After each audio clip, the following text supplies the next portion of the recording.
Alright guys, this is a video that I've been wanting to make for a while and talk to you guys about dealing with big box gun stores. Now, as we know, these big box gun stores have come into all kinds of towns all over the United States, and in a lot of places have taken over, and some of these small gun shops that were what they call the mom and pop places or privately owned gun stores have been going out of business in some areas.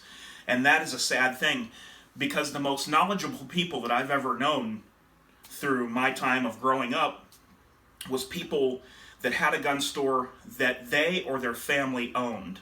Now, when you're dealing with big box gun stores and you want to do trade-ins, or you want to sell your gun, or you even go in and you just have legitimate questions, you want to get a self-defense pistol. Not everybody is into guns and is a gun person like me and most of my viewers are. So you may go into a big box gun store and you're asking for gun information, and a lot of times you're getting things that could get you killed. Actually, if you were in a gunfight or if you were in a self-defense situation, and you're just sometimes not getting the correct information by these guys that work at these big box gun stores. So I'm going to talk about some of the things that I've heard at big box gun stores, some of the things that people have told me that they've heard, people that I trust, and some of the things that I've read about. So basically, guys, it's just like anything else. When they brought in these big box gun stores, I don't think that a criteria to work at the gun counter was for you to have a certain amount of gun knowledge.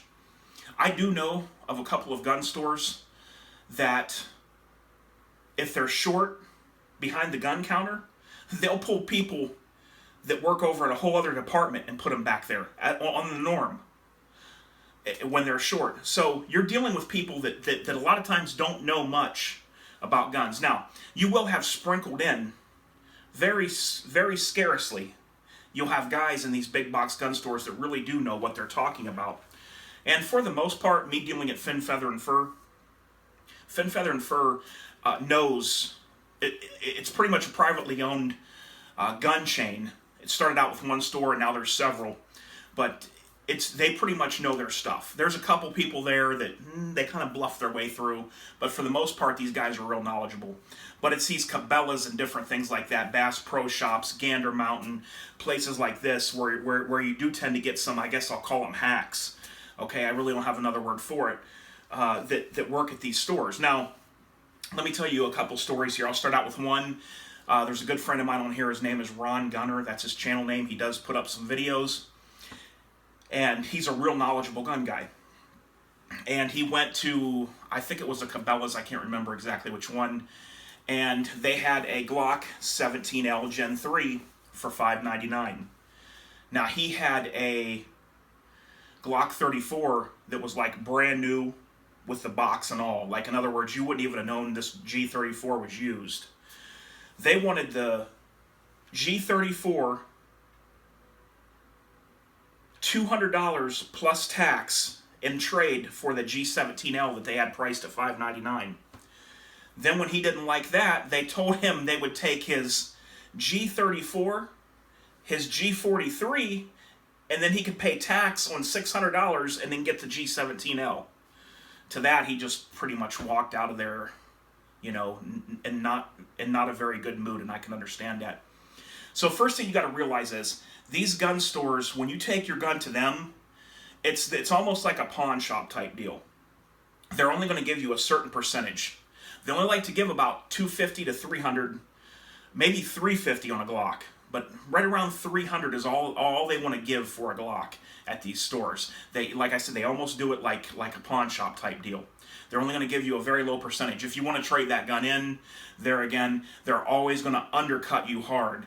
So you're better off trying to list the gun somewhere, sell it to a friend, or do anything you can do to avoid a trade or selling a gun at one of these gun stores, because they're always going to come out ahead. They're almost like it's like a miniature version of a car dealership.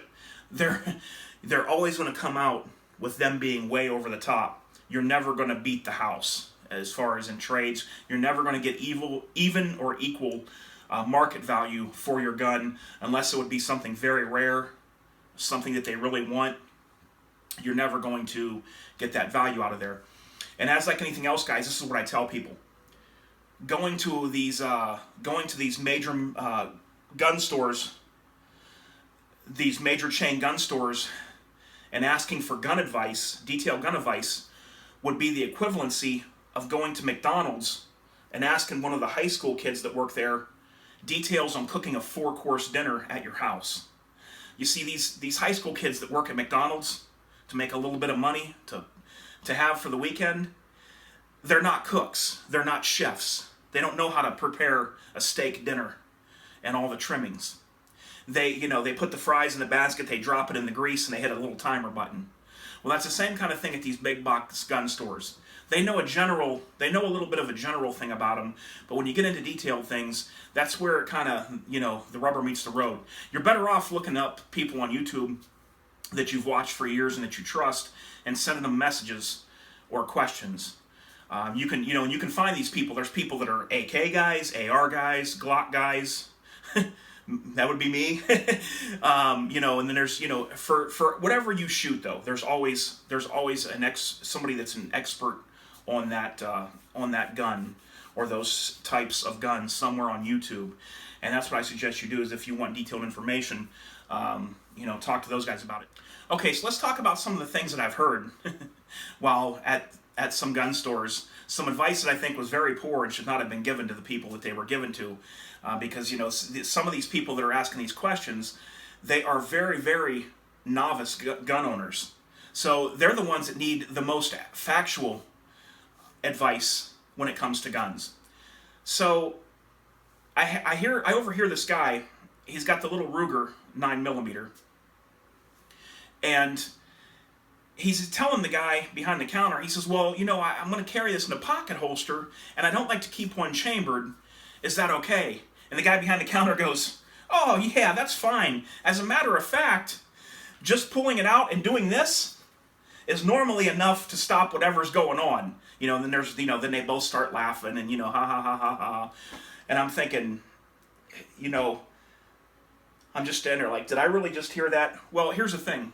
If you don't want to carry with one in the chamber, you don't feel comfortable,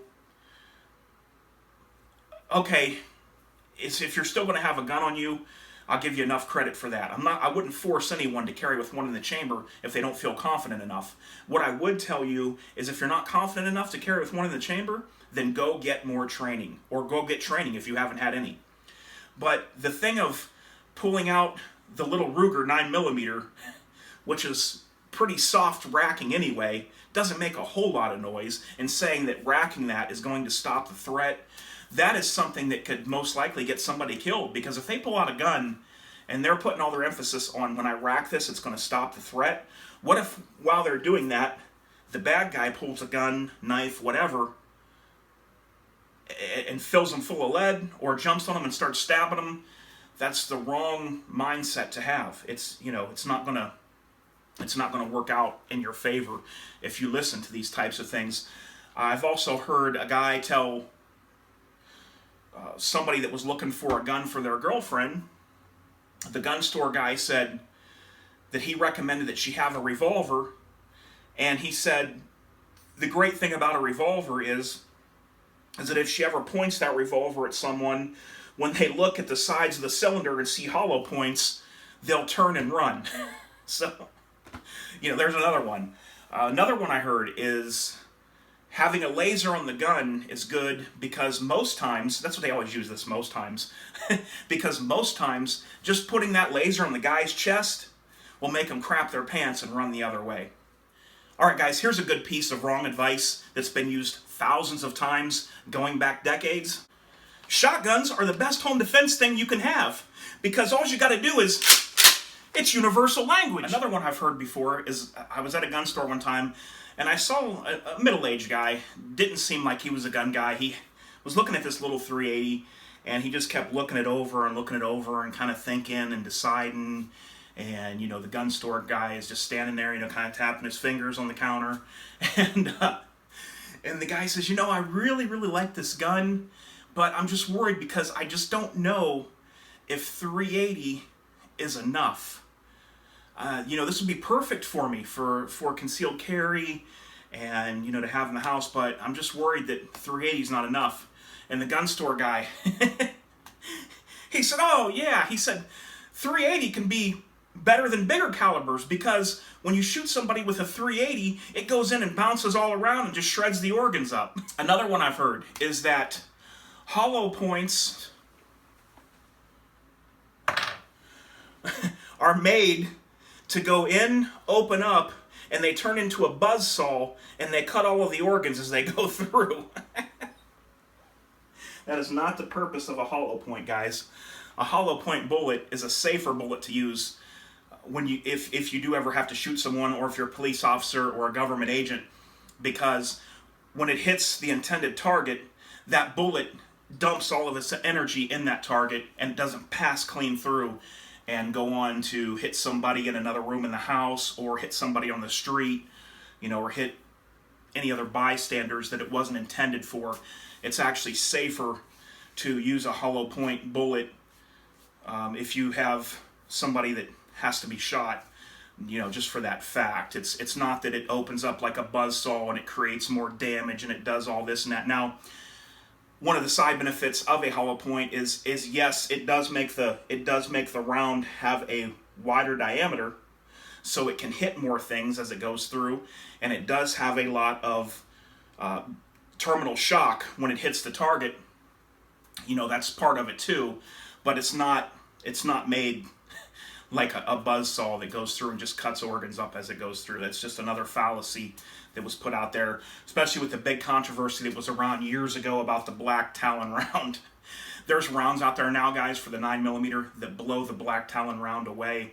And the main thing about the black Talon round was that they coated the actual round black, and they were saying, surgeons were saying somebody got shot with a black Talon, and they couldn't even deal with the wound. It was just like a saw ripped through the guy. It's total baloney.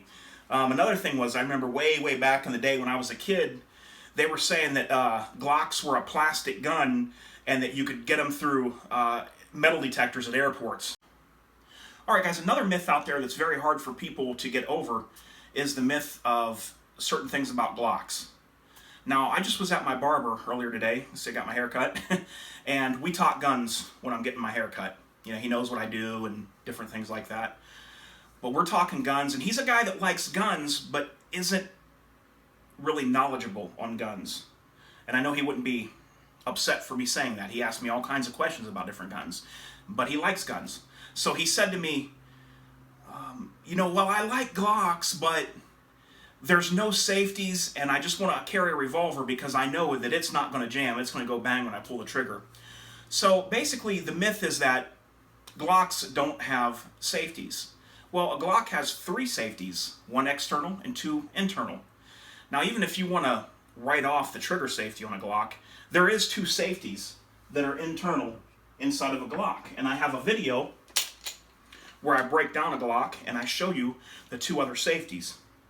And I kind of explained to him, I said, look,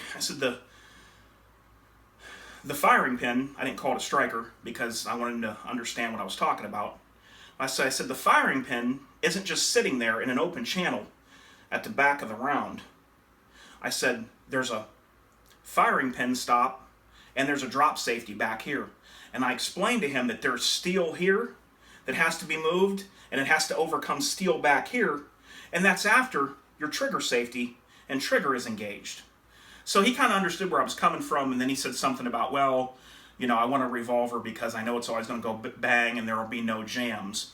Well, some of these guys get the myths of Glock jamming because all that they've heard about or seen maybe was they were with people that are shooting cheaper guns or high points or some kind of low-level gun and the guns jam, and they just think that's universal to all semi-autos. And let me tell you guys, semi-autos are not all made equal, okay? There's a lot of differences in these guys, and I can't even remember 5 times in my lifetime that a Glock's jammed on me, all total, I can't even remember 5 times.